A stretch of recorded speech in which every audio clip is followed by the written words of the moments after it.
Chapter 97. Mira finally stopped quizzing them when the lunch bell rang. I expect the three of you to stay safe this weekend, and I'll see you next week. Just as a reminder, next week continues this class's extended period setup to help you catch up on everything.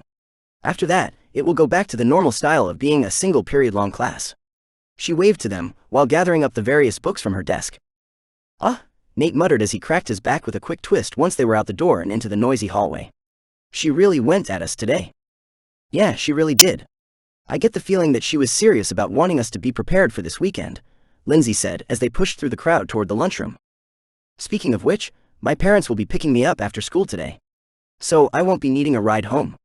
We are going to get me some new cookeries, along with all the other equipment they haven't managed to scrounge together by that point for the expedition. I wish we were going with your parents again, Angie complained.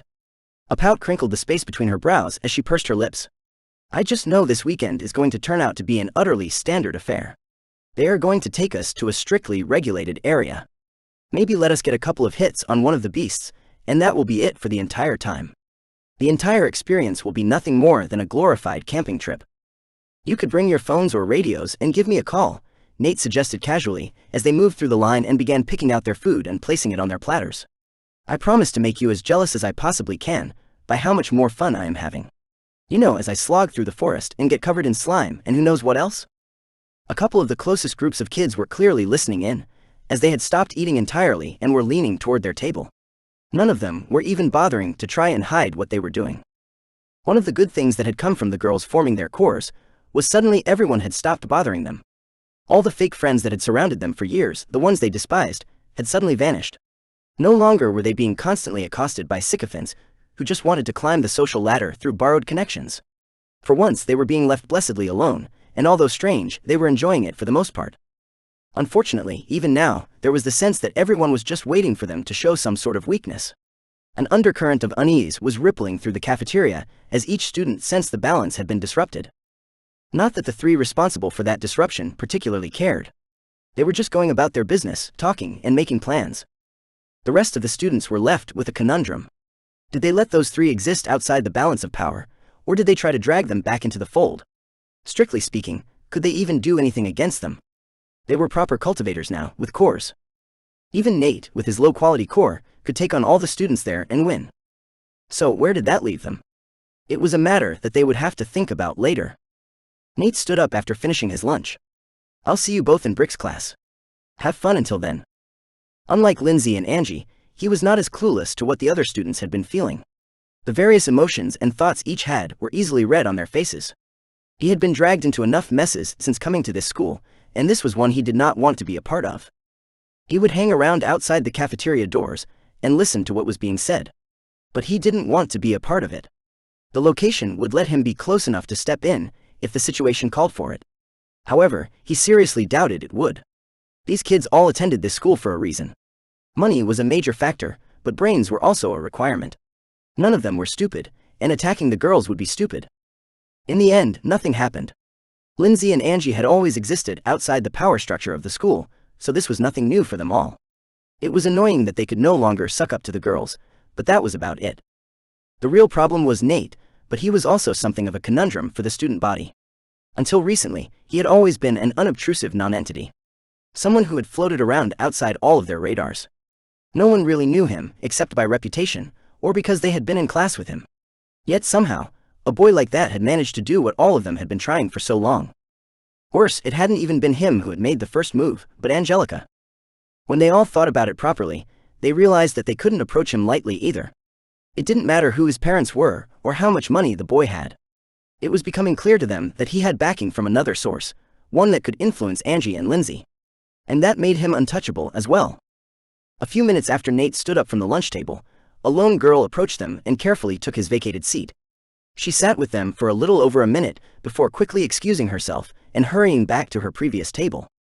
Lindsay's brows were furrowed in thought, while Angie was tapping away at the table in front of her.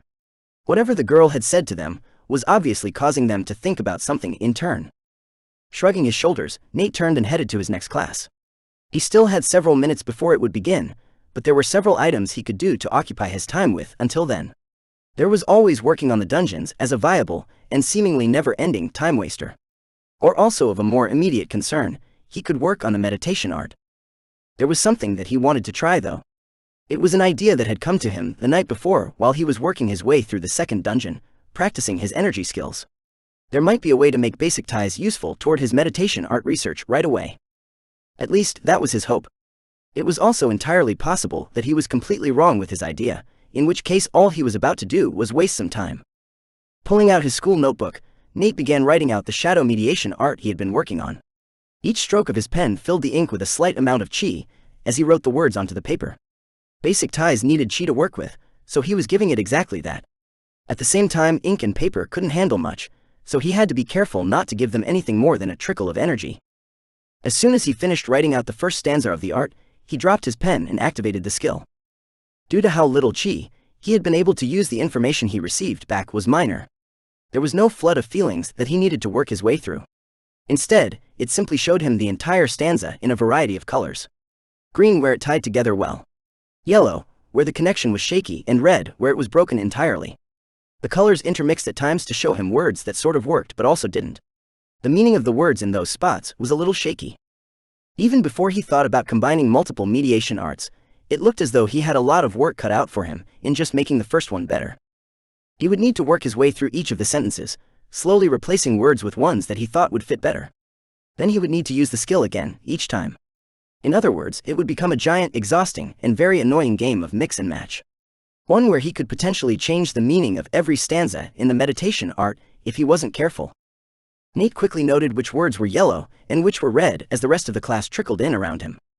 When Nate reached Brick Jones' class, he found the man already sitting at his desk.